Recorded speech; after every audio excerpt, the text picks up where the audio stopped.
Hello and welcome to the Scoutcast. My name is Joe. My name's Andy. And my name is Lee.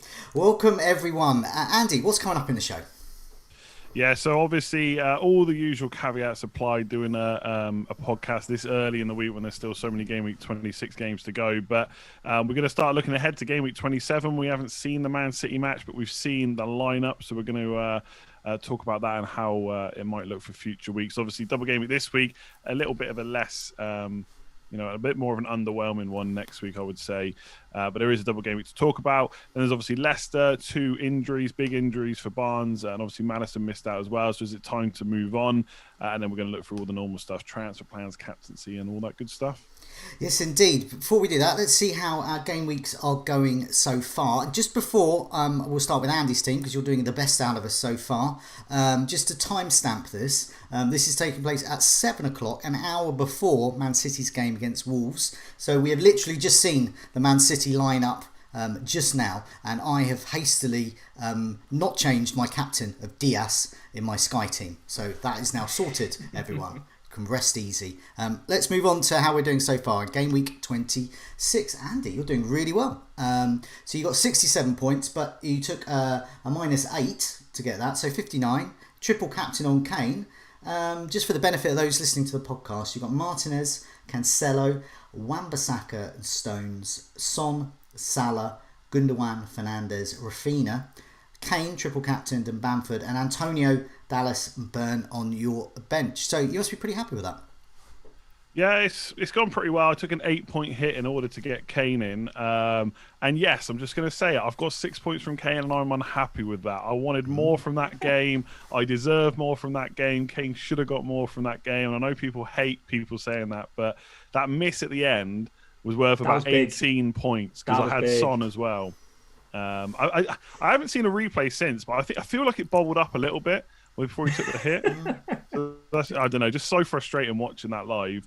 But otherwise, yeah, Son and Kane coming through. Obviously, that Burnley game wasn't as good a fixture as possibly being made out. And Wan-Bissaka coming in with a clean sheet against Chelsea was nice too. So, yeah, looking forward to tonight. Cancelo's playing, but obviously Gundogan rested, but that might be good news for next week. Yeah, well, I mean, half your points from 2 players from Spurs can't be sniffed at, and of course, as we'll come to in a second, after we've finished with our teams, we'll just showcase someone who's gone a little bit further as in terms of FPL assets for this game week. So yeah, before we do that, Lee, you do not too shabby as well. 58 points, no hit either, and your bench boost is played. So I'm gonna go through your team, and then I'm going to ask you how it's going. And I'll particularly ask about your captain and your bench boost. So you have Pope, Robertson, Cancelo, Diaz, Shaw, Salah, Son, Fernandes, Gundogan, Watkins, Calvert-Lewin, who you captained, and your bench, which you bench boosted, McCarthy, nothing, Bamford, 2, Dallas, 2, Rafinha, 2. I'm going to bench boost. I'm going to say you're not happy about that. I was trying to think of a time over the last 3 or 4 years when a chip has worked out for me. I burn them every year. It's ridiculous. And this year, no exception. I did fancy Leeds in that game, obviously. Otherwise, I wouldn't have played the bench boost. I looked at the way they dismantled Saints the week before. And Rafinha in particular could have had a haul that game. He was ridiculous. I don't know. Just didn't work out for me that game. So the bench boost is a massive fail, no doubt about it. But the rest of the team is okay. I feel like even my rank took a bit of a jump just from not taking a hit. I think there's obviously a lot of hits knocking about this week. So to just go into it with 11 double game weeks and a bench boost and no hits was a good start. Martinez is killing me every week. Absolutely killing me every week. And I obviously got Pope for the double game week a while back and obviously for this one. So I don't know. He's probably got to come in, Martinez, at some stage. I've got Pope and McCarthy. So I've got no keeper for 29. So something's got to change there. Robertson, I was hoping for obviously the clean sheet against Sheffield United. That was good. Not sure what we get against Chelsea, although they're not exactly free scoring at the moment. Like Andy, Manchester United clean sheet as well. Just with Shaw for me, he's happy with that. I think he dropped out the bonus really late on, Luke Shaw, which is a bit disappointing. But the big swinger for me clearly was no Kane. No Kane for this week meant I pretty much watched that game from behind the sofa. I know we're going to analyse it in a bit more detail later on. So I want to talk in particular about Burnley and how they played in that game. It was absolutely awful from Sean Dyche. But Son as coverage in that game was good. And then obviously the DCL captain blank so far is disappointing, but West Brom coming up next. Yeah. So crossing my fingers and hoping for the best. Full of hope, full of hope. So here's my team. I described it last week as dross with a bit of gloss. So this, I made it a little bit glossier. I did what I could. So I already knew I was going into this game week chip list. So I've got 49. I took a hit, so 45 so far. But most of my team's still to go. So I've got Edison, who's playing tonight. He's in the team, and he's got me a whole 2 points before. So Edison, Dallas, Loughton, my favourite. He's got nothing so far. Let's see. John Stones is not playing tonight. Rafina. I actually played him deliberately because I'm so impressed with him. Fernandez, Salah, Gundogan and Son. Kane was my captain and Calvert-Lewin. So pretty much virtually all my points there are really Son, Kane and Stones. And on my bench, actually bench Bamford, Jed Steer's still there, Mitchell's still there and Kufau. So hardly anything on my bench. And this is why I didn't bench boost, because look at that bench.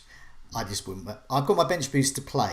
So I said last week, I sort of representing the chip list, and I know when with people with bench boost, you know, you're not happy with your points, but you've still got 6 points more than those without a bench, without a chip. A whole there. 6 points. Whole 6 points, and it all counts. Take it. Same with the triple captaincy. You know, a whole 6 points extra so far with Kane, but the promise of more. But nevertheless, it's more points.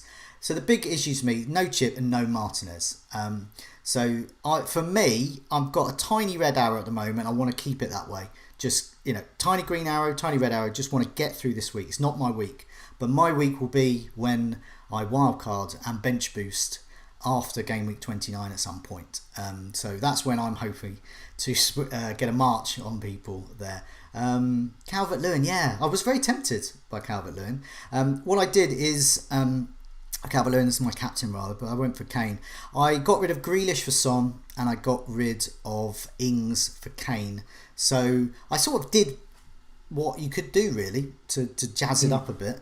And Son, I was going to get Barnes in, and it wasn't that I'm some kind of magic voodoo chief who can predict people's injuries.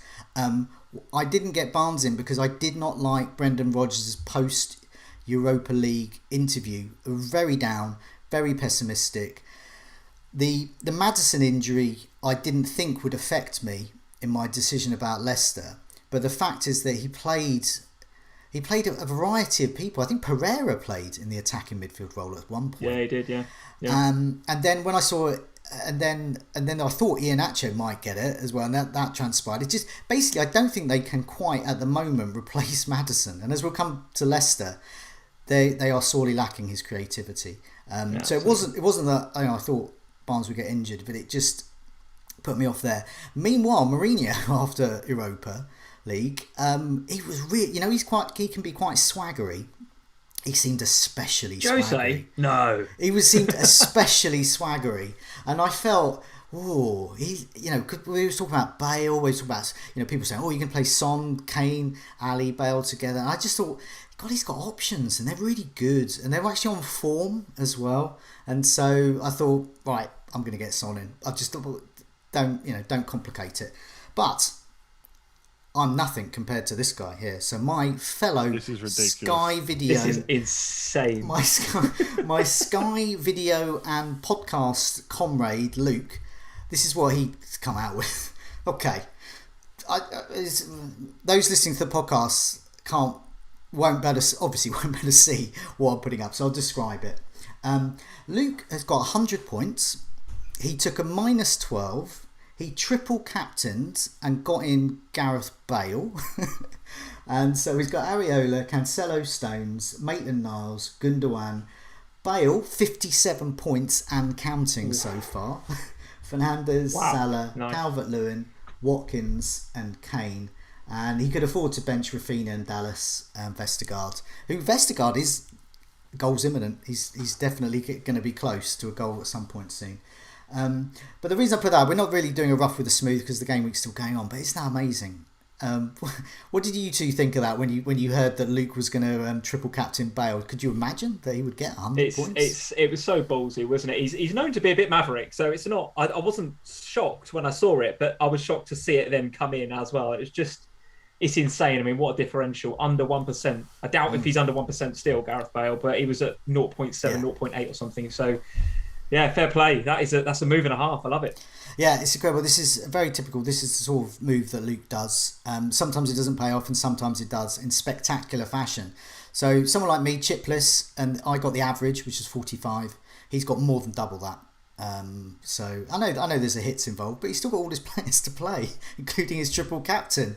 This could be huge. So I would happily take 100 with a 12-point hit. That's for sure. Correct. We'll give an update on the next Scoutcast to see how Luke's done, and I might ask it on the Scout video and podcast as well. But all our Scout viewers and listeners probably won't care because it's FPL. But we'll move on for that.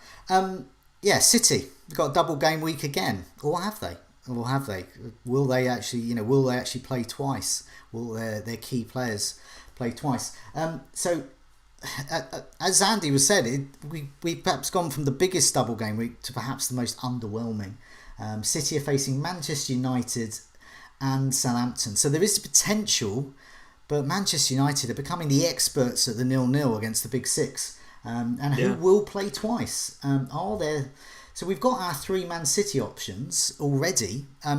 Do we own, say, for example, KDB? Do we own Sterling? Do we own the player that we think is going to be the best captaincy shout? So understandably, we had a lot of questions from the community about that. And just to timestamp this again, this is taking place just before the Wolves match. So caveat with all the usual weather, injuries, suspensions, and all those types of things take place. So the questions from the community about them. Jimmy asks, is Cancelo a reasonable triple captaincy option for Game Week 27? Ashwin Thomas, is it worth transferring Gundogan out for KDB?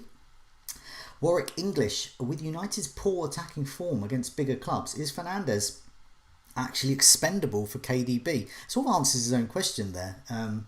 Is KDB necessary, and who makes way, Bruno or Salah? So lots of questions about KDB there. And FPL Fox is wondering, is Sterling the best captain or is KDB better? So what I'll do in a sec is I'll put some stats up of the last 2 matches of Gundogan and KDB. But before I do that, I'll just ask both of you what you think about City, who you've got, who you plan to captain and why. So let's go with you first, Andy. Who have you got for City and who's going to be captain, if any?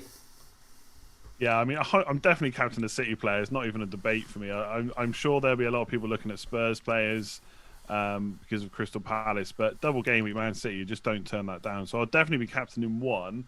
I've got Stones, Cancelo, and Gundogan. So I probably won't go near a defender captain just because it's certainly not Stones now. Laporte's just playing too many games at this point to make him. I've just got no confidence that he would start 2 in a row. Cancelo maybe, because I think he started something ridiculous. I can't remember the exact number now. I'll look it up in a minute. But he's hardly missed any games this season, actually, in the league since he started playing. So he's a potential captain. But Gundogan, I suppose, is the one for me right now. I've just made a mistake in the tweet that I've put out, but I see why people are liking Gundogan captain now, because he's missing this game. So chances are now he starts both the next 2. But I am looking at getting De Bruyne, because the fact that he started today doesn't necessarily put me off. I think that just shows. I mean, you can frame it whichever way you want, I suppose. But he is their most important player, you would probably say. And when he's fit, he almost always starts. Like all over Christmas, all that talk of rotation, it did not happen. He didn't start missing games until he got injured. Simple as that. And I wonder if we're starting to see the same now. I was just going to say, while you're talking now, I'll just put up those stats. These are the last 2 matches, Gundogan and KDB. Sorry, carry on. Yeah, so I'm really tempted by De Bruyne. Now, one of the arguments against will always be that the Man City defence is so consistent, which I fully get. But I'm not... like I said, I don't know how confident I am now with Stones going forward, how many starts he's going to get. And let's be honest, right? I know he scored a few goals, but it's not like he is Marcus Alonso, right? He's not going to go on for the rest of the season and score another 5-6 goals. So I'm not particularly worried about that. So I'm actually thinking of swapping him for someone like Rudiger, who plays, He's a bit cheaper. He does play 90 minutes every single week. He isn't going to get rotated, I don't think. In a Chelsea defence that's nearly as good as City under Tuchel, and even before, to be honest. And that lets me get De Bruyne, where I know people are going to be put off getting him because they've got Gundogan. But I just think if they both start the same game, De Bruyne is always the better captain for me. And he's a differential. And while people are put off captaining De Bruyne, I see that as a calculated way to get up the ranks without just going different. Who makes way for Gundogan? For KDB? Who? Fernandes. Okay. Which is very scary. And again, talking about it on a podcast is much easier than actually doing it. Yeah. But I was having a look at, and I've talked about this before, by the way. I talked about this before the Newcastle match, and I couldn't go through with it because it was Newcastle. But the next 3 fixtures are Man City. I would say that's probably a blank. West Ham, which isn't necessarily easy, as Man City and Spurs have shown the last couple of weeks, and then it is a blank for him. Then Brighton, then Spurs, and it's not that I think Fernandes is a bad option. I would just be hoping that De Bruyne does better, basically. You still got your second wild card as well, right, Andy? That's blown a long time ago. Oh, it's gone. Oh, okay. Game week 18, I use that. Yeah. Well, one of the things I was going to say is that a lot of people might be thinking of doing some surgery like that and taking out players like Fernandes, with the safety net of playing the second wildcard if it goes catastrophically wrong. But you would still be taking out Fernandes without the safety net, which is great, but I like it. Yeah, but the thing is, it's not like De Bruyne's... I don't like going different for the sake of it, right? I'm not... Like Luke, I think he triple captain Bale. I think the week before that was Vestergaard, right? I'm not going to make those kind of moves. But Kevin De Bruyne is arguably the best player in the league. I know he's not done it this year so far. And Fernandes is the top scorer. So it is even crazy to be talking about it. But if I ever need to make that switch back, it's just one move, right? It's just De Bruyne back to Fernandes. And I think if... I've had a look at the fixtures, and captaincy is not the only reason to own Fernandes, but I don't really see what game week I would captain him in, apart from game week 33, which is Leeds. And in that week, I'm probably going to free hit anyway, so I'll be able to easily get him back. Do you think you might... And you'd be happier with the sacrificial lamb being Fernandes over Salah? Well, that's a whole different story. Yeah, I think so. Yeah. I think so. I'm not completely put off Salah like a lot of people are. I've seen the threads and stuff with his positioning and how far wide right he was. And to be fair, he was on that right side quite a lot. Not necessarily hugging the touchline, but he didn't come central that often till towards the end. But I just think it's Fulham this week. It's Fulham and Wolves versus Man City and West Ham before the blank. And the fixtures, Liverpool's running's really good. If they can find any kind of form, or just start putting the ball in the back of the net a bit more often, like we know they can. They got great fixtures to come, so I don't really want to get rid of him, to be honest. And again, if people are getting rid of him, that kind of makes me more tempted just to keep him, to be honest. I was going to say, with Fernandes, it's, as you say, it's easy to say on podcast, but then when you look back at live FPL and you see just, even when he's not the top captaincy option, he's still got an effective ownership of over 100%. So, I mean, unfortunately, he is a shield. You do get a rank drop even by owning and not captaining him. But if you do not own him, that's a massive rank drop. If he all it takes is a penalty, then bonus, and suddenly he's only got if De 10 Bruyne points. doesn't match him. Only if De Bruyne doesn't match him. But will De Bruyne play twice? In De Bruyne's favour, though, these stats have got up on the screen here, and this is something we talked about on the captaincy video earlier today, so do have a look at that. I did that with David. But what that looks at is De Bruyne and Gundogan over the last 2 matches, just to see how they fared. It's a really small sample size, but I'm just looking at sort of the early hints of a trend. And that trend is saying KDB's the guy to get, and Gundogan it ain't. So 5 chances created by De Bruyne, 0 chances created by Gundogan. So his assist potential is 0. 5 goal attempts by De Bruyne, but none were on target. So what you're getting there is sort of old, familiar De Bruyne. You're getting the chance created, the assister, but you're not necessarily getting the sharp shooting guy. Gundogan, however, did get 2 goal attempts. On the eye test, you're seeing Gundogan still make the same runs, but they are a slightly different side when KDB's in it. I mean, any team would be, really. And really small sample size, and we're not going to get to see it again. I kind of, as a Gundogan owner, possible captainer, Gameweek 27, I'd have loved to have seen them together again, just to have a little bit more information there. So we're not going to know whether Gundogan can score big with KDB in the side or not. KDB starting tonight says to me, there's the possibility of a benching. There's a possibility of benching for all of them. And I think for me to get Gundogan in, to get KDB in for a hit, with the possibility he's only going to play one match, and I don't particularly want him hugely long term. Next couple, yes, but not really long term. He doesn't play in 29 either. For me, I think I'm going to do the traditional dullard thing of nothing.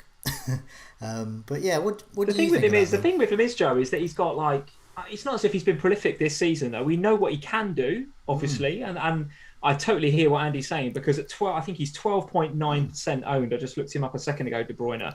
And a lot of those are going to be, they're not going to be teams that are in and around where you are, Andy, right? These are going to be teams that have had him at the beginning of the season and just still kept him. So he is a massive differential for you.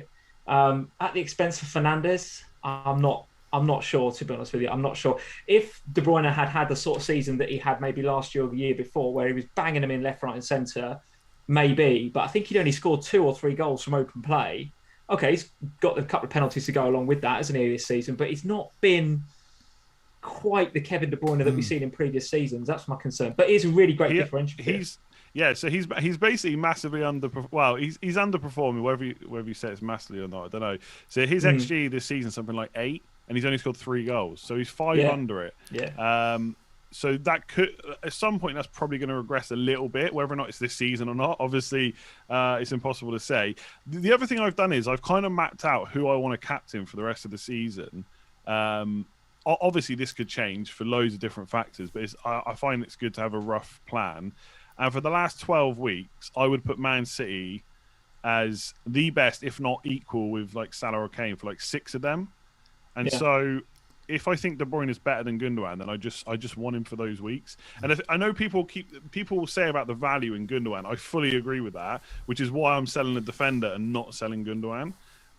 Because I feel like a defender can eat, like if Stone's ceiling is like 6-7 points, Rudiger can do the same for a similar price. Gundogan's price, I'm not sure many players can necessarily match him. And I think with captaincy, that I don't care about value. I want the best player for my captaincy. Like, it's so important. So that's what I'm thinking about doing it. Fernandes is a massive risk, but I think, like you said, a lot of people will maybe be thinking of doing it until the 31 wildcard anyway. And then by that point, if I need him back for Burnley and then Liverpool and Spurs, then I'll do it. Your running is tough as well. United's running is tough, isn't it? Yeah. I agree with you. You wouldn't captain him a lot over that run, I don't think. I think 33 is the big one, which is Leeds away. And for me, I'm thinking of free hitting in that week anyway, like I said. So I got the free hit. Yeah, so I think that's a possible plan. Like, but in terms of selling Gundogan for De Bruyne, I think that's a little bit more difficult because it's a big increase in price. I do think Gundogan's value. I would sell a defender. I don't know about you guys. Like, what would you think about it, Lee? At all? It has crossed my mind to get Kevin De Bruyne, but it hasn't crossed my mind to sell Bruno. I don't know. I think I would agree with you. I don't think I would upgrade, if that's the right phrase, Gundogan to KDB. I think Gundogan is still in the right areas. He's still making the right runs. There's a part of me that wonders whether he feels a bit more responsibility, or did feel a bit more responsibility over that area of the pitch when Kevin De Bruyne wasn't there. And I wonder whether he might be less risky with his runs, or he might not quite pick up the areas that De Bruyne is in, and therefore he might be slightly further back. I don't know. Based on what we've seen so far with them both playing together, that's not the case. And I agree with, I think, Joe, you were saying before, you'd like to see them play more together if you were going to make that decision to upgrade, if that's the right phrase.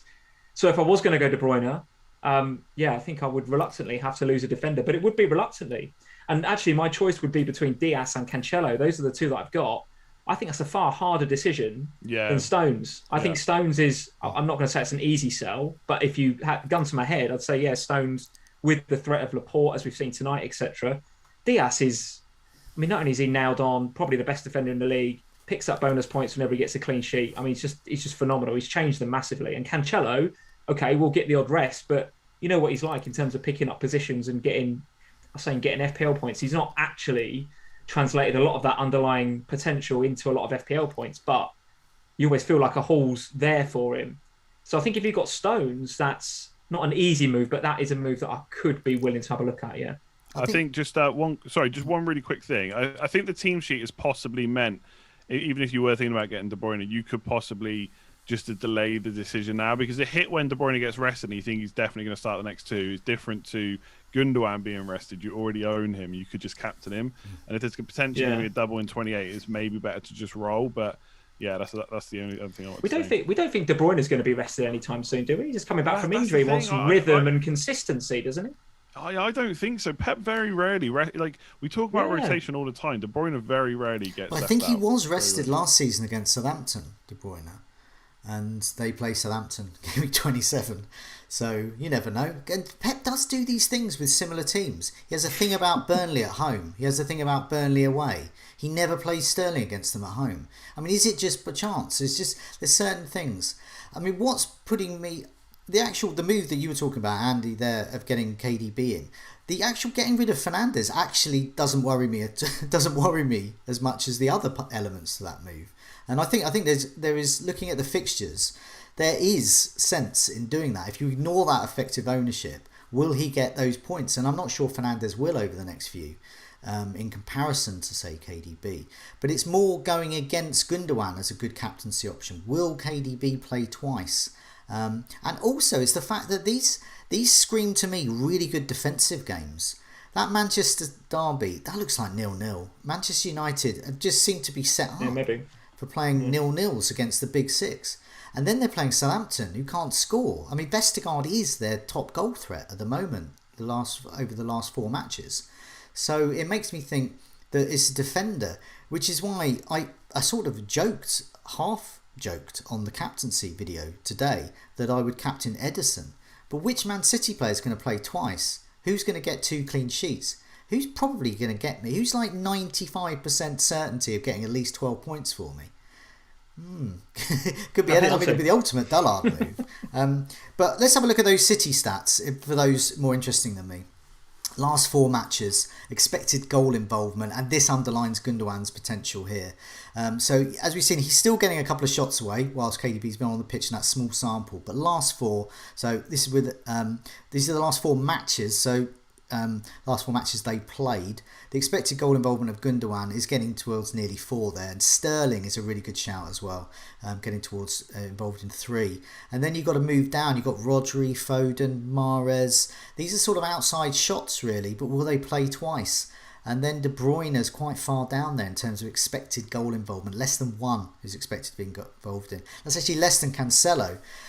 If I thought Cancelo was going to start both, and that's the big if, and that therein lies the problem with City, I would probably try and get Cancelo in and captain him, because he's the one who might get me an attacking return, who's probably going to get me 2 clean sheets. But will he play twice? And that's the thing. That's the thing I don't know. But it's those things I'm looking at. Let's put some Southampton stats up. Last 4 as well. So these were before they played. Put these ones up here, and these were before they played Everton. The key change here is that Ings dipped down. So that first match of the 4 that Ings was involved in, he had more big chances. He's actually dipped down to only 1. It's Vestergaard with a couple of big chances in the last 4, who is the main one there. But other than that, the table is pretty much as you see it. They're all a bit rubbish at the moment. So are any of us even considering captaining a Southampton player? Well, I've got to ask. I'm not even thinking of bringing any in. Forget it. They're just not. I think Ings has just actually been quite poor for most of the season, to be honest. And he'd be the only one. The only mistake I made was last week. I could have got Forster instead of Fabry, and paid the extra 0.1. And I probably would play him if I owned him this week, because they play Sheffield United, and that's always pretty good for a clean sheet. So, but bringing him in, like captain, I wouldn't even debate it. They're just awful. No. Lee, I presume you're not even going there with the same. Yeah, same. I mean, I've got the 2 keepers I've got for next week, and McCarthy that's got the double, or Pope with the single at home to Arsenal. And to be honest with you, it's a difficult decision right now, because, I know McCarthy's got Sheffield United, but Sheffield United could score against this Saints team. I don't know. And then obviously the Man City game, I'm not expecting much. Yeah. Not expecting much from Pope at home to Arsenal either. So I'm starting to get towards where I might be making my transfer this week. But no, not thinking of bringing any Saints in, I'm afraid, and least of all captaincy. There's 2 teams I look at the moment in terms of my attackers, who they're facing. If they're facing Chelsea or Man City, I think I'm not sure they're even going to get me anything here. and that's why I'm looking at benching Calvert-Lewin for the coming game week because he's playing Chelsea. Yeah. Let's move on. So we've seen the success that Luke has had with Gareth Bale, but of course I think Spurs, are deserving of a mention. They are playing a double game week currently, but they do play in game week 29, and they have good fixtures as well. So Andy, we've had some questions about them, haven't we? Yeah, surprisingly, you don't score 19 points in the first game with a double and not get talked about. So, yeah, looking back to his best, at least glimpses, I would say. I don't know if we'll ever see that Gareth Bale that left the league all those years ago, but definitely glimpses, I would say. Brace and assist, integral to the Spurs attack we've got written here. Son and Kane could benefit, and obviously it just makes Spurs, I think, in general, a better attacking unit.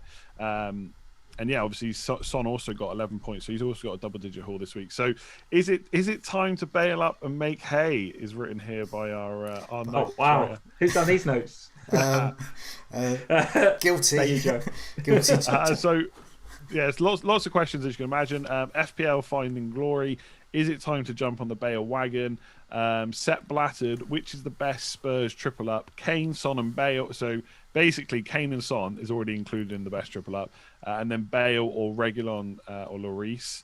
And is a Spurs attacking treble up, Kane, Son, and Bale now a realistic idea to try in the short term? So obviously Spurs play in 29 against Villa, and then it goes on to say, especially if you have your second wild card to sort it out afterwards. So, Lee, I'm sure you've heard a lot about Bale and Spurs in your household. Oh, yeah. How are you feeling about Gareth Bale, and would you be looking to bring him in at all?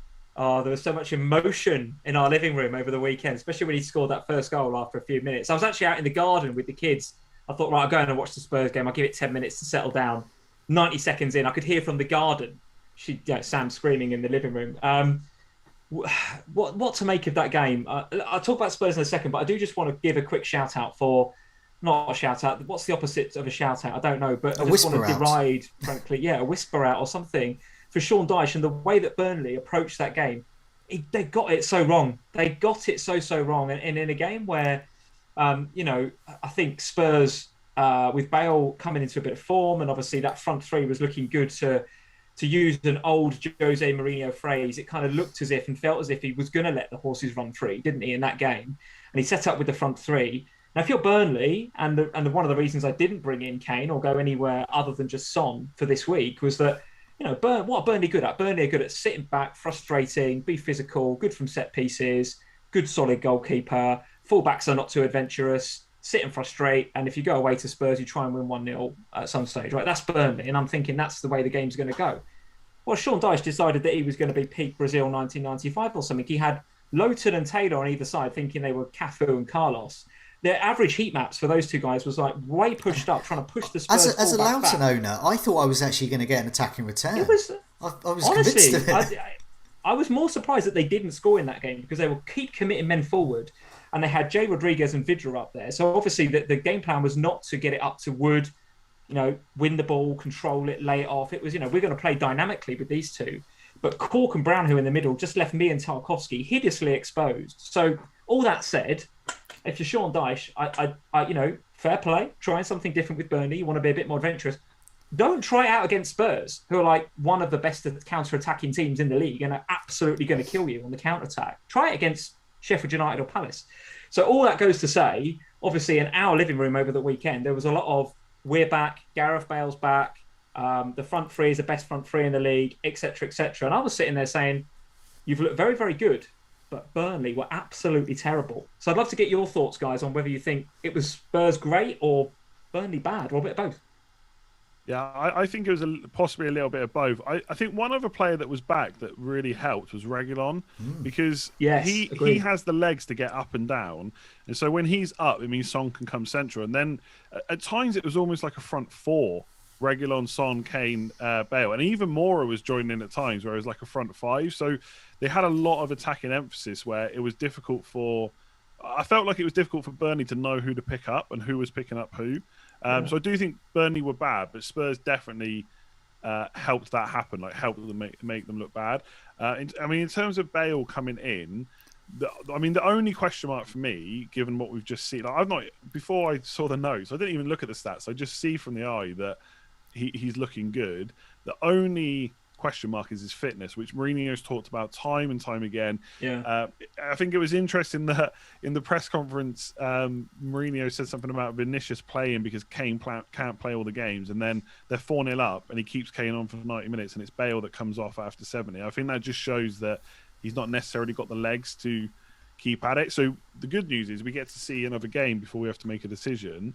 And I guess, again, you can look at it two ways. If he plays the next game, does that make him more likely to get a rest? Or does that mean he's building up his match fitness?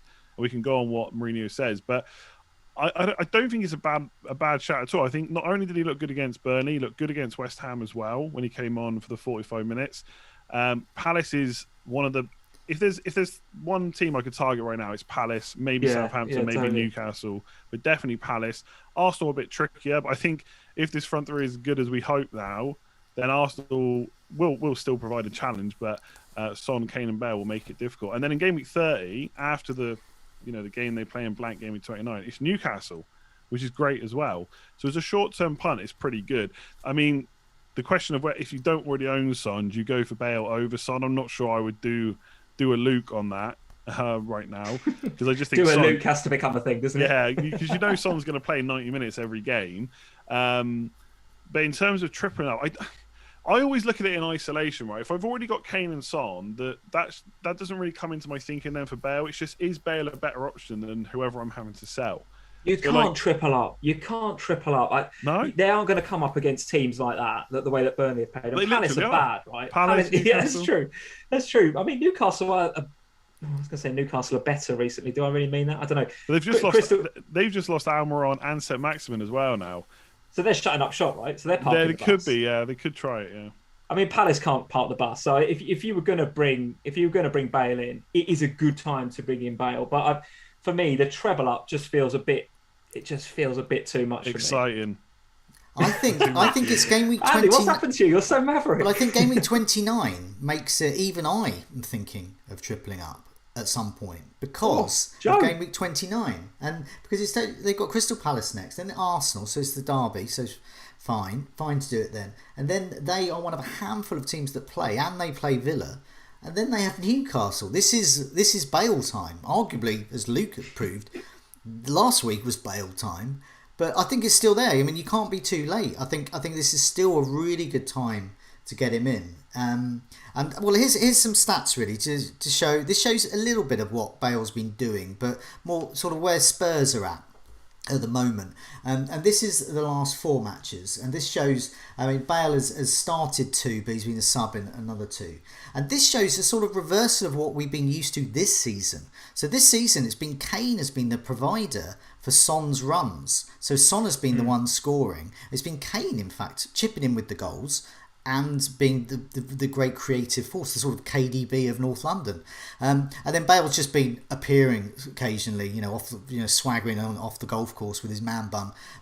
But this is last 4 matches, and we're seeing an about turn in that. It's back to Kane being the guy to get the goals. So yes, he has created 6 chances, but he's had 11 shots inside the box, 18 goal attempts last 4. I mean, this is prime Kane territory. 18 shots in 4 matches, 11 of those inside the box, half of them on target.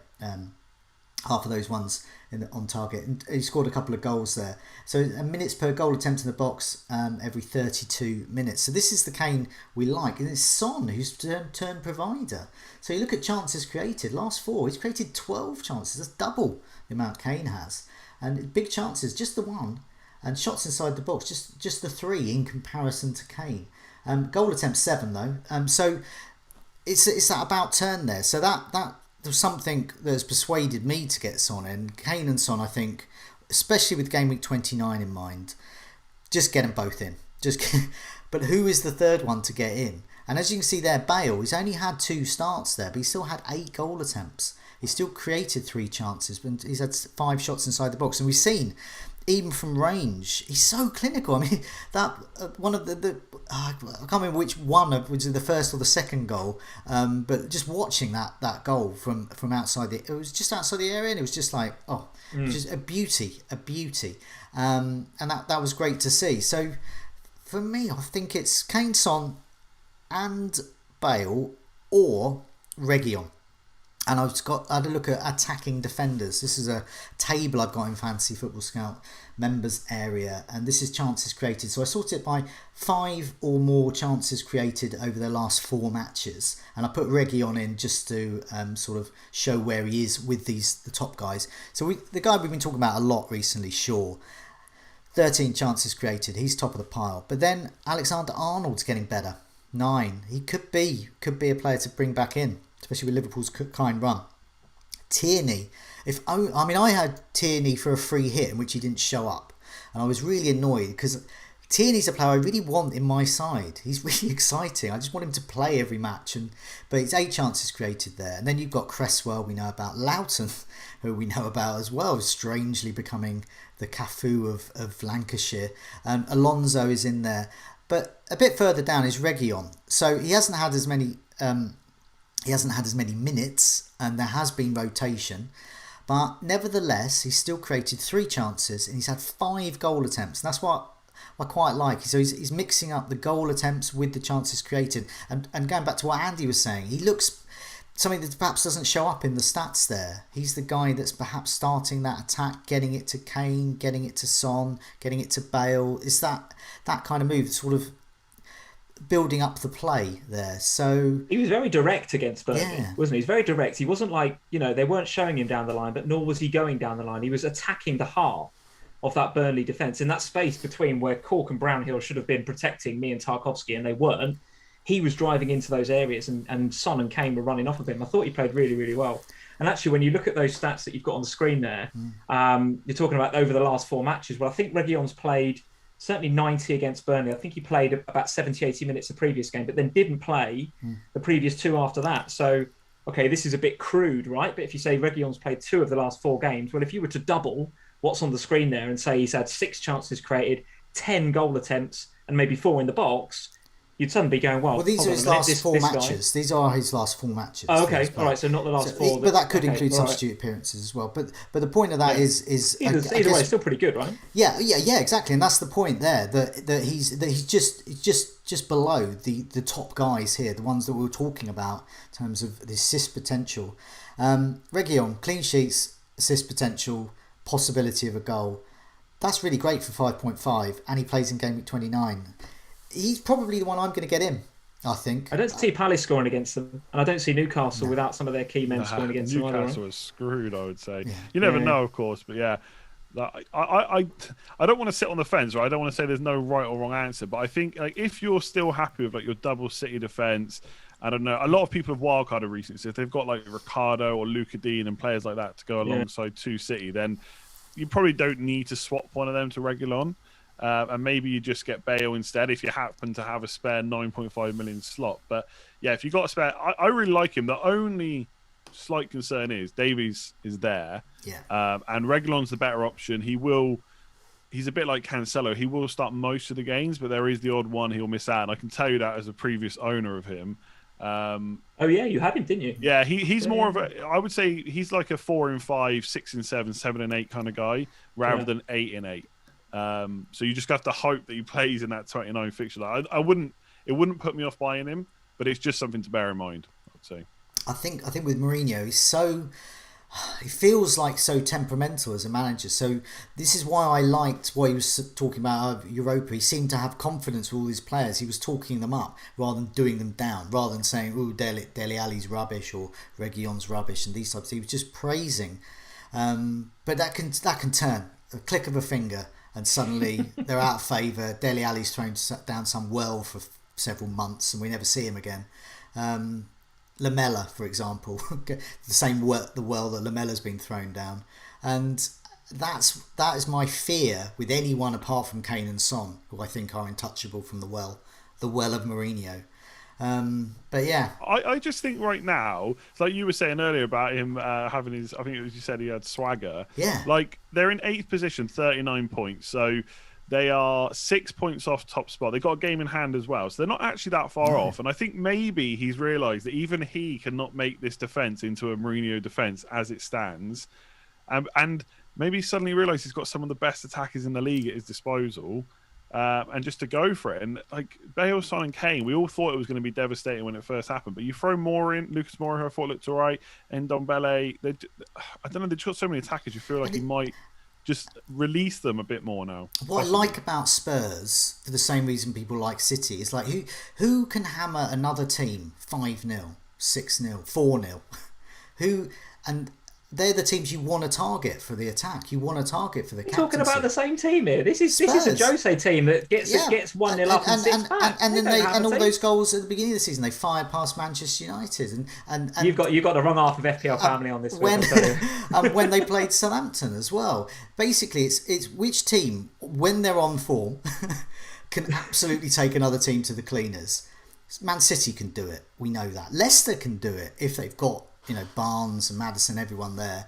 They're 9-0. Manchester United, I think, can do it, are capable, and of course Spurs are capable. But I'm not sure any other teams are really capable of those absolute maulings. At the moment, Spurs just seem swaggery, mauling-y. Is that a word? They feel like they could have a go at some of these teams, and I sort of want to be around them when they do. And I know, Lee, you probably don't want to be around them because they've beaten Wolfsburg and a really bad Burnley team. All of a sudden they're like Pink Brazil. What's going on? Again, though, to be fair, I know I've said it already, but we do get to see them against Fulham before we have to make any big decisions. That's key. And like Fulham is going to be a more difficult test than both Palace and Newcastle for sure. Totally. So if they can find a way to break them down and score a couple of goals, like even like 2 or 3, because Fulham aren't conceding that many, then perhaps we pile on. But to be honest, even if they only scored 1 past Fulham, I don't think it would let me put me off for Crystal Palace. So I agree. We're maybe getting a little bit ahead of ourselves. It's I just think of that team, right? And I'm not a neutral, but I just think of it from a neutral point of view. To see Son and Kane and Bale just going for it is what we want to see, and he has the players. I know we're getting a bit. Well, I'm getting a bit of grief in the chat as well. Like it's an awful take on Spurs I've got apparently. But when Mourinho and when Spurs are swaggery, you want a piece of that. How much has Kane and Son bailed us out as FPL managers over the years?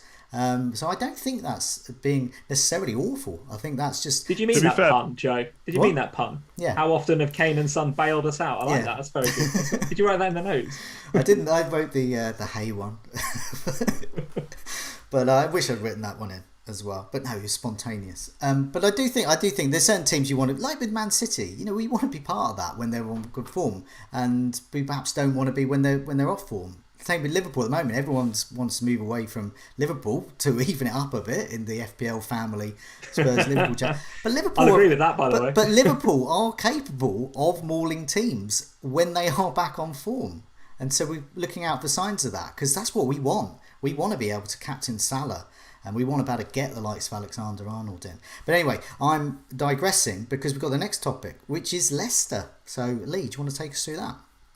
Yeah, Leicester City flying up until fairly recently. And then obviously we spoke before about the Maddison injury and how that's maybe derailed their train a little bit. 2 really good fixtures coming up. Brighton away, and then Sheffield United at home, but then a blank, and then Man City, and then a tricky trip to the London Stadium to play West Ham. So a bit mixed. And of course, now the added injury to Harvey Barnes. Looks like he's going to be out for sort of 5 to 6 weeks with a knee injury. So be interesting to know from you guys, if you were Barnes owners or if you are Barnes owners, what are you planning to do with him? Who are the best replacements?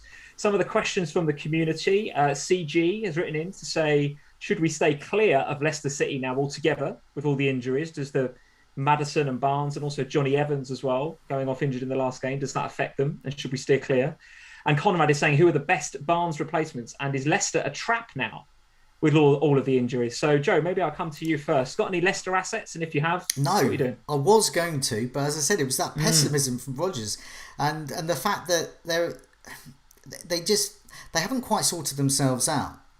With Maddison out and now Barnes, I'm not quite sure. Vardy doesn't appeal as much. I'm not sure who else appeals. I've got some stats here, as usual. Always get some stats up. This is all season, because I wanted to put this one up to highlight how much Leicester rely not only on Maddison but also Barnes as well. Top of chances created, Maddison with 42. Next, Harvey Barnes, 26.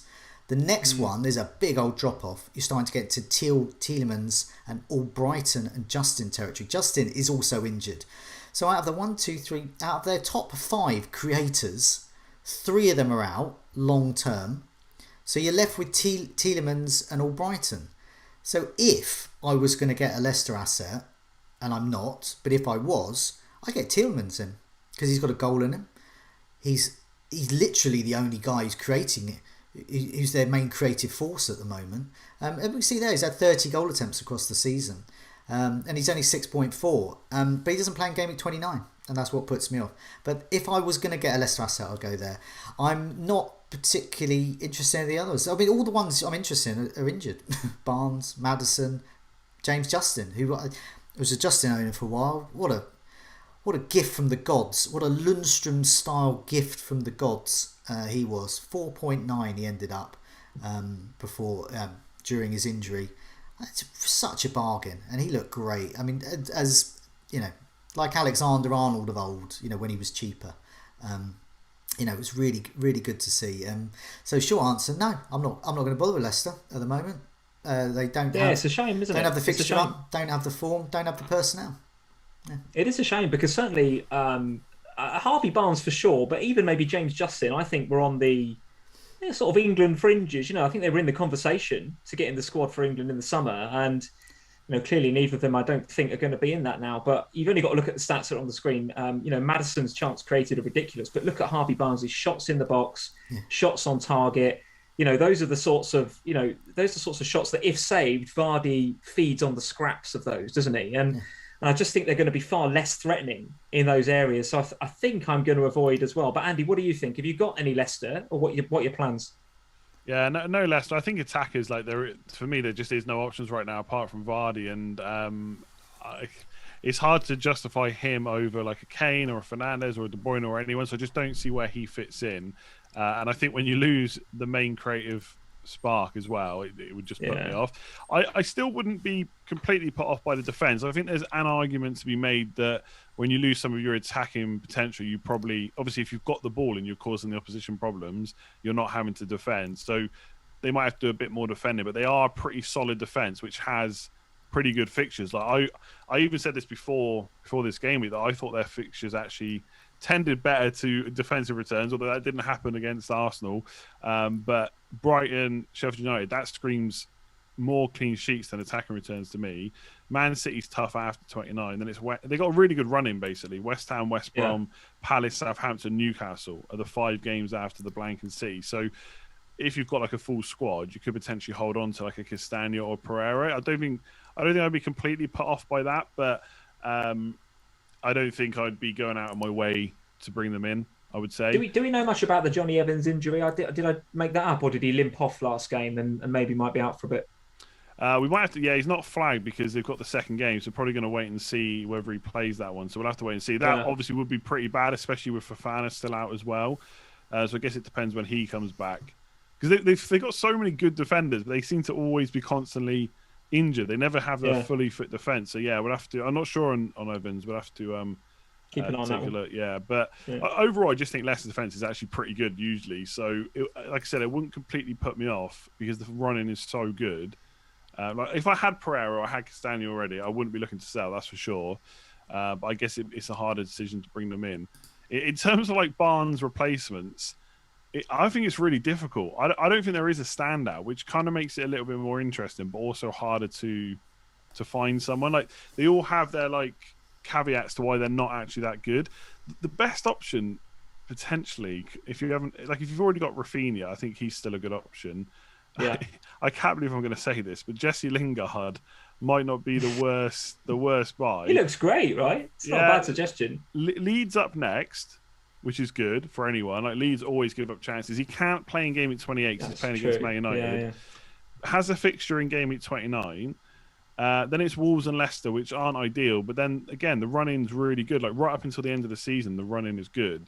I'm not necessarily saying you have to keep Jesse Lingard for that long, but if you wanted someone to bring in that you didn't have to worry about for a while, he could be an option. I think the only caveat with Jesse Lingard is because in game week 28, when obviously he has to be benched because he can't play, Leeds play Chelsea and that's my sort of rule at the moment. Whereas I'm not keen on players attackers. I have Rafinha and Bamford, and there'll be a lot of people with one of Bamford and Rafinha, possibly both, ahead of Gameweek 29 when of course Leeds play. So then you're starting to look, your bench is starting to look very, very depleted. So I mean, in my case, I would have to go quite deep, Mitchell deep. Would you guys look at a Saka or a Neto or a? Yeah, definitely. I saw somebody on the Scout chat boards earlier talking about Willock as well from Newcastle. Reasonable stats. Yeah, I don't know if I'll go. The problem with Newcastle is they've got so many attacking injuries now. Almiron, Saint-Maximin and Wilson are all out. So that would possibly put me off. Saka's a great shout, I think, because again, he plays in 29 and Arsenal's running's really good. The only slight, again, it's just slight concerns I have. There's no perfect player. You just want that perfect player. I wonder if Arteta is starting to focus on the Europa League a bit more now, because it's probably their best chance of getting into the Champions League. Like, he rested quite a few players against Leicester, although they did really well. So I'm just looking here. They got Burnley. I've lost it now. They got Burnley, then Europa League, then Spurs, then Europa League again. I just wonder if Saka will start all those games. And Arteta's already spoken quite a bit about the fact that he's probably had to play too many games this season for how old he is. He kind of reverted to the old guard, didn't he, last game? He put Willian and Pepe in, didn't he? Yeah. He's really good though. If you think he starts, I love him. I think he's a really good buy that's very cheap. Yeah, it's a good shout. I think it's still Villa, and we'll look in a sec at the next four fixtures. But Villa have been on quite a good run. They're of course playing Game Week 29. Grealish being out, so if Grealish is looking like he's back, then Grealish is an obvious replacement there. But if Grealish is looking like he's going to be a bit more long term, and the way Dean Smith's, I mean, Andy, as you know, when you do the team news every week with with Neil and the talk from Dean Smith, he's quite famous for saying, he could be back, or he's not very definite. And he was like that ages There's something with going Barkley. on there, I think. There's something going on. Yeah. So if Grealish is looking, if we can read between the lines and Grealish isn't back for a while, then El Ghazi is probably a really good option there, because he seems to be the guy that is actually getting on the points there. And that's been the way whenever Grealish has been out and not playing.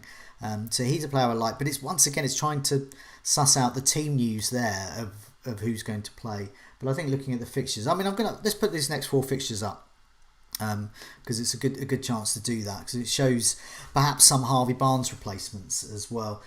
It's worth noting that we are partnered with Football Index, so there may also be players to look at buying through Football Index. That's where you can buy and sell shares in players using fancy football knowledge with the aim to make a profit. Looking at these fixtures here, we see Newcastle at the top. So if I thought Saint-Maximin was available, West Brom, Villa, Brighton and then Tottenham in Game Week 30, I think that's a nice run for him, and I think he is a viable midfield option if he is fit, because he clearly looks the best player for Newcastle, especially with Wilson out. Villa they're second on the season ticket for the next four. Got Wolves, Newcastle, Tottenham and Fulham. That's a great run. Southampton, they've got the fixtures, but they haven't got the form. So they've got Sheffield United, City game, but that's it. Then they've got Brighton, then a blank, and then Burnley. So when they're playing, it's quite a nice run. Tottenham, this is why we've been talking about the possibility of Son, Kane and Bale or Reguilon. Crystal Palace, Arsenal, Villa and Newcastle. Leeds have got a tricky couple, and then it gets better. So they've got West Ham, then Chelsea, then it gets better with Fulham and Sheffield United.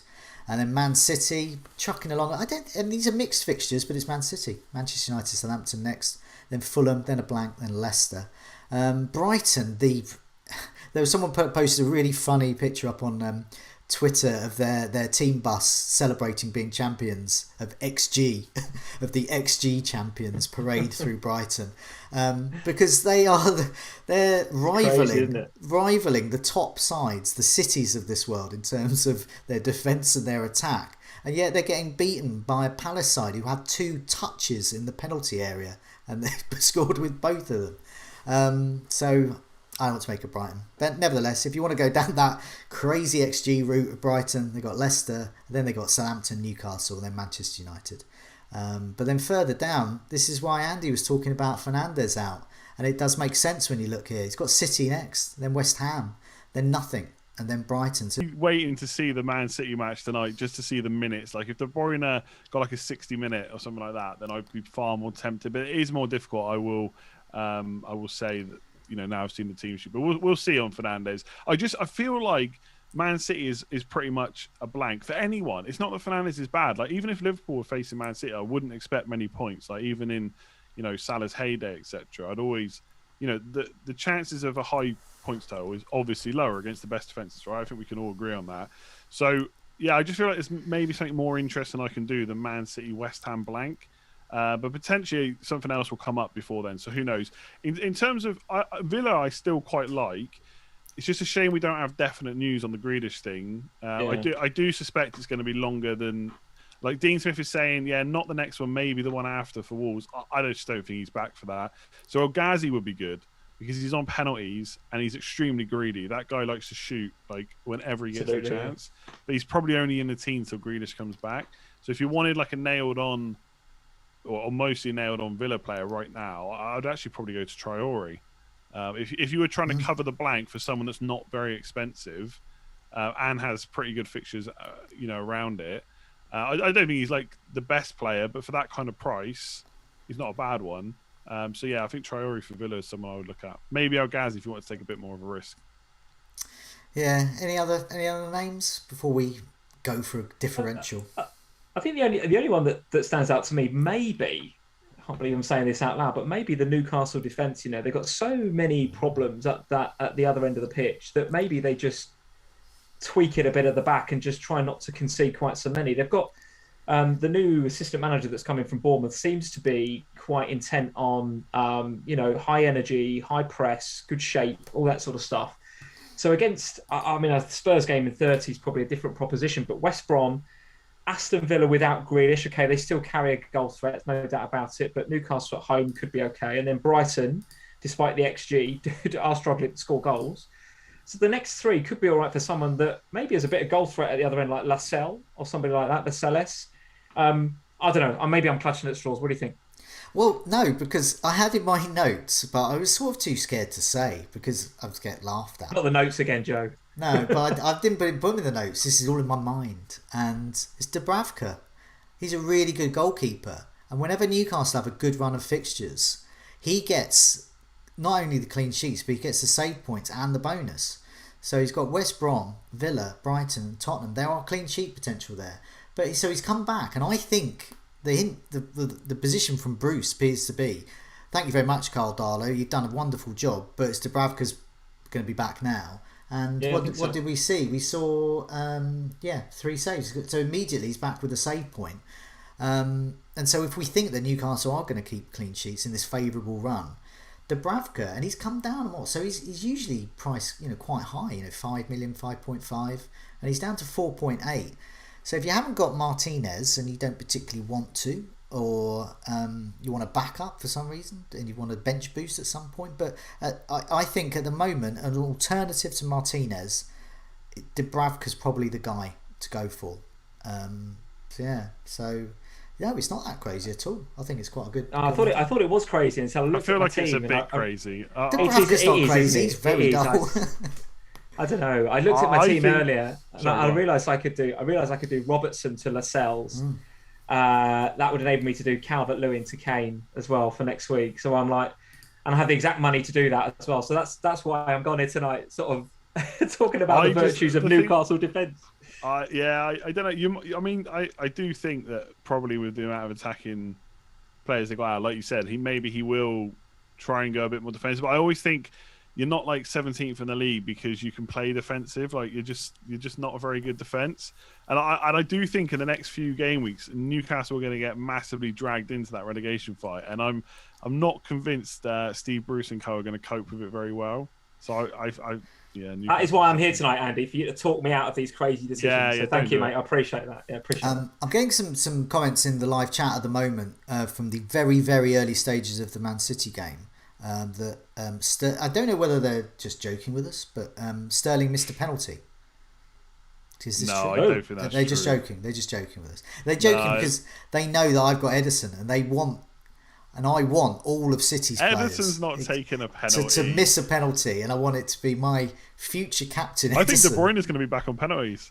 I mean, whether or not he ever even lost them, I don't know really. I can't see that on SofaScore, by the way, and that's my go-to. They're normally pretty up to date, right, so I can't see it. Sorry, chap. They're just playing with my mind. Because I know I've won FPL once I captain a penalty scoring Ederson. That's it. You I've already won. got an assist. I'll be giving Luke a run for his money there with his Gareth Bale triple captaincy. Just before we come to a differential, with Football Index, you can sign up to that and take advantage. They've got a 7-day, £500 money back guarantee. There's a link in the description below to sign up, as well as a link. Check out the full terms and conditions. This is for 18 plus only. Please gamble responsibly. You can check out begambleaware.org, and there's a link for that in the description as well. So, on to our differential. Cancelo, Gundogan, Rafinha, Diane, the Prince of Goals of West Brom, and Antonio have been our recent differential pick successes. Lee, which low-owned gem of 5% or below ownership should we be targeting for the next 4 game weeks? Please tell me it's not a Newcastle defender. Do you know what? I'm thinking about this coming on to tonight's show, and I just thought, right, I just can't have the obvious one, right? So I'm thinking Jesse Lingard doesn't play against Man United. Do I go Newcastle, go a bit rogue, St Maximin or something? But you have to have Bale, don't you? I mean, Bale has to be the differential for the next 4 weeks. Plays in 29, Crystal Palace next. Less than 2% owned, I think, still in the game. I'd be bonkers if I didn't pick Gareth Bale, right? Yeah, I think obvious is good, to be honest. I like obvious. I love it. Well, anytime it's my turn, I'll pick the likes of Rafinha or. I was trying to be clever, but I just thought, forget it. It's Bale, right? Gareth Bale's the man on fire at the moment, and he's got the form and the fixtures. So yeah, don't overcomplicate it. It's a great shout. Definitely don't try and be clever. That was great. So let's move on to our team reveals. So I'll go first because mine would be quite brief and boring. So I've got Ederson, currently my vice captain. Dallas, Loughton, Stones, Rafinha, Fernandes, Salah, Gundogan, who I'm a little bit more confident about captaining now he's got his rest tonight. Son, Kane, and Bamford. And on my bench is Calvert-Lewin because he's playing Chelsea. And I don't know, it's Everton. I don't know what I'm going to get with Everton, so that brings me doubt. And Chelsea are great defensively at the moment. Kufau, very happy to bench him, and Mitchell, who's sort of in and out, and of course Jed Steers there. So I'm probably just going to do nothing with this, or I'll make a move with Game Week 29 in mind and maybe move Mitchell on. But a non-double Game Week move would be to, if Everton are not playing Villa in Game Week 28, which has been mooted, if that's not going to happen, I'm very tempted to move Calvert-Lewin out for Antonio and play him, because as on our captaincy video and podcast this morning I did with David, that Leeds West Ham game, that looks good for a single game week captaincy. And I'm definitely playing Rafinha and Bamford in that. I just like the look of that in general, 4 goals. And Antonio, I think I'm gonna get a goal at least there. Let's move on to your team, Andy, because I think you have Antonio in there. So you've got Martinez, Cancelo, Dallas, Stones, Son, Salah, Gundogan captain currently, Fernandes, Antonio, Kane, and Bamford. So yeah, you still odds on for that KDB move you were talking about? Possibly, we'll see. We'll see. I think it's obviously there's lots to talk about. The caveat's always going to be I need to see what happens tonight, right? I guess I'm thinking to myself now, even now, like what am I wanting to happen to make that move? And I guess the point is De Bruyne coming off early, like 60 minutes or so. He's definitely going to play against Man United, right? There's no questions about that. So will Gundogan. It's just how much do I think he'll play that Southampton game? And it's like we said earlier. Could he be rested, or will he play to get his fitness up and his minutes up? I don't know. I am tempted to do it. I mean, I could even bench Fernandes and play Rafinha, but I don't. I think if I've got Fernandes, I think if I've got him, it's just too risky. just too risky But to do that. it's surely that's less of a risk just to bench him for one game week than getting rid of him. Not risky. Maybe risky is the wrong word, but I feel like if I get rid of him, that feels worse when he gets like a hat trick than if I've got him on the bench. If I've got rid of him, fair enough. I've made the decision. It's not logical, by the way. I'm not saying that's a logical thing to think. That's just an FPL manager. That's what I thought. Logic in It FPL. seemed logical to go. Wasn't that great? My bench player got a cap. Well, definitely not going to bench him again. Yeah, no, I don't know. I mean, I could quite easily roll. You mentioned it just then, the Villa versus Everton game being in 28, like the double. Yeah. That would hurt me quite a bit because I've only got Martinez, so I don't have Calvert-Lewin. Apart from getting rid of Kane, I don't have a way to get him in one either. So potentially like Fernandes and Antonio, or Fernandes and Bamford to Calvert-Lewin and Grealish, or whoever it might be, would be an option. But I could roll. I know I could roll this week and not get De Bruyne, but I just think Stones at this point is just possibly like a 1 in every 2 game guy. So like we can all say he's got a double game week next week, but potentially just plays the Man United game. That's it. But I am very happy to have Antonio. To be honest, I just didn't have the money this week to go up to Calvert-Lewin, which is why I don't have him. Even after my -8, I still didn't have the cash to do it. So I kept Antonio because of this game. And I think he's going to be quite a differential because people are going to have other things to be doing. And he plays in 29 as well. So I think he's great. I think he's a great shout. I think he's one of the best single game week captaincy shouts, bearing in mind Fernandes, Manchester United play Manchester City. And Salah, I'm happy to keep, but again, home to Fulham, that doesn't actually at the moment that doesn't scream. I mean, Lee. I mean, as a Liverpool fan, would you be tempted to captain Salah this week? Have you watched us at Anfield recently? I know. That's why I asked. It's not pretty. It's not pretty. Yeah. I would not be captaining Salah. No, not this week. No. Not this week. Okay, well, let's move on to your team, Lee. So you got Pope, Robertson, Cancelo, Diaz, Dallas, and then you got Salah, Son, Fernandes, Gundogan captain, Rafinha, and Watkins up front. So a 4-5-1. What a bench! Bamford, Calvert-Lewin, and Shaw. You should be bench boosting this week, not last week. If I hadn't wasted the chip this week, Joe.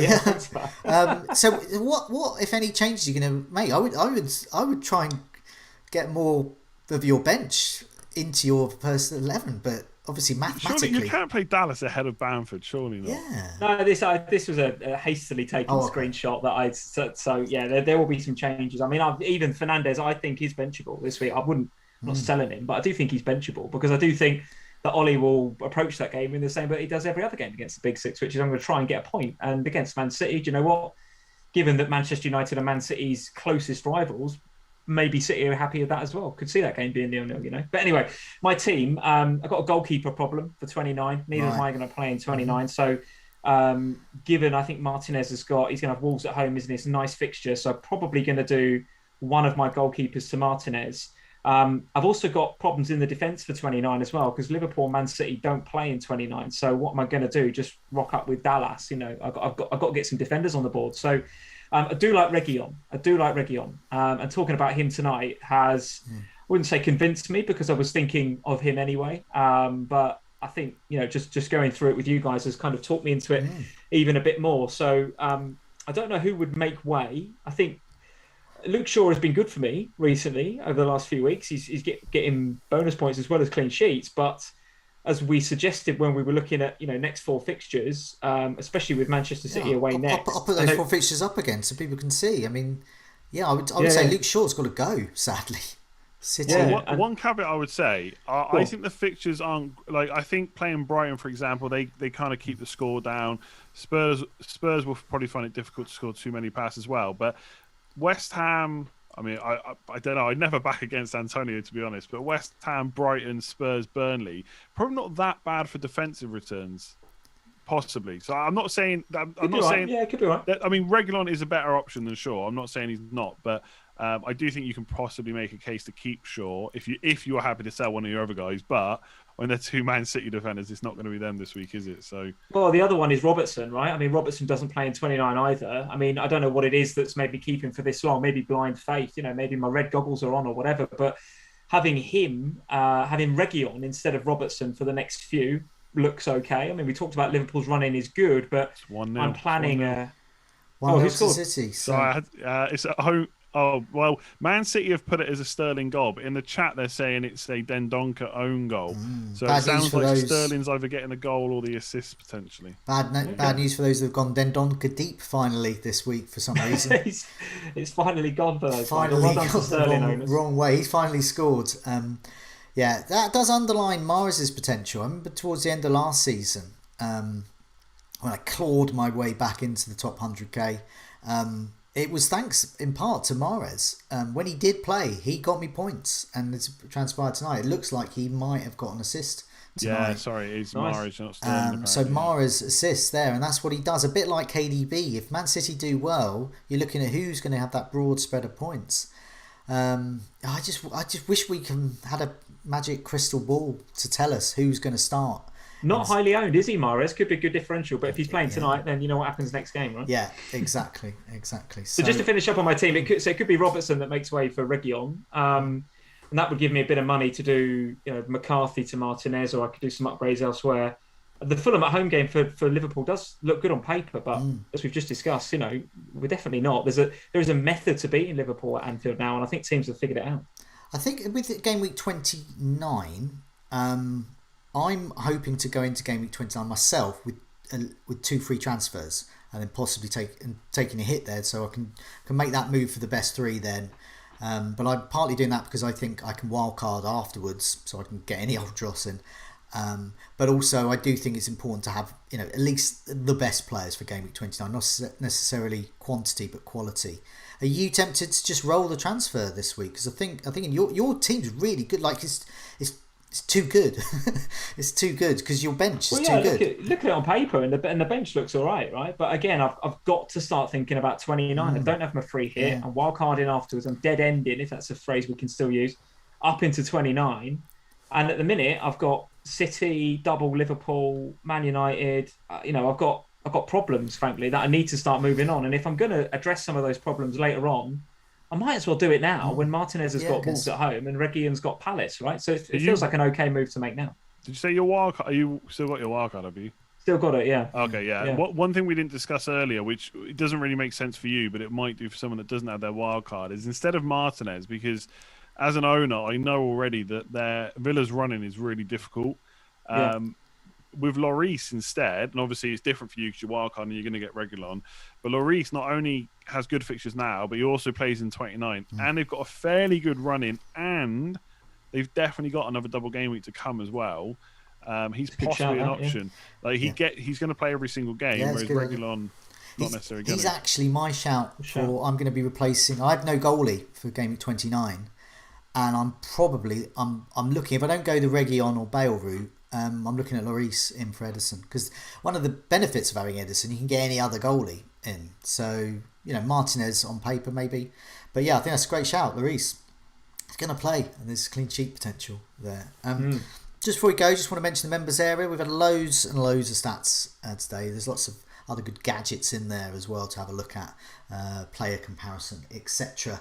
as well. Lots of Opta-driven data. And of course, if you have liked today's show, do press the like button. Do subscribe so you can keep up to date with everything as well. But in the meantime, it's a goodbye from me. Goodbye. And goodbye from me.